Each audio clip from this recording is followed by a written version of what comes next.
જય શ્રી કૃષ્ણ। આજનો આ પવિત્ર દિવસ અષાઢી બીજ, અષાઢ મહિનાની બીજ, જેને આપણે અષાઢી બીજ તરીકે ઓળખીએ છીએ, ખૂબ જ પવિત્ર દિવસ છે।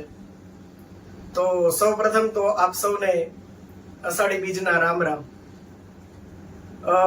જય જગન્નાથ અને રથયાત્રા મહોત્સવની આપ સૌને ખૂબ ખૂબ શુભકામનાઓ।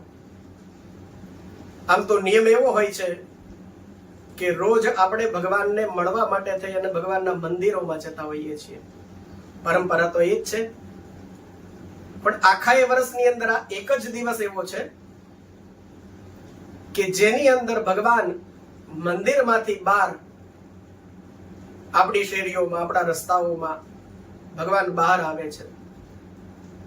પૌરાણિક મહત્વ પણ છે એનું, પણ જો સાદી ભાષામાં કહું તો એમ પણ કહી શકાય કે રોજ આપણે ભગવાનને મળવા જઈએ છીએ, આ એક દિવસ ભગવાન આપણને મળવા આવે છે। માટે કહે છે ને કે મંદિર મેં રહેતે હો ભગવાન, કભી બાહર ભી આયા જાયા કરો, मैं रोज तेरे घर आता हूँ, कभी तुम भी मेरे घर आया करो, मंदिर में रहते हो भगवान।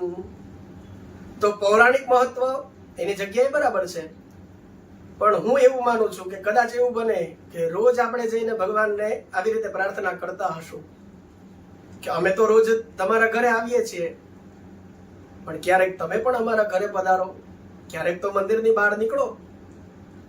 તો એ પ્રાર્થનાને સાચી કરવા માટે જ આજના પવિત્ર દિવસે ભગવાન જગન્નાથની રથયાત્રાઓ દરેક શહેર, દરેક નગરોની અંદર ધામધૂમ પૂર્વક નીકળે છે, ઉજવાય છે।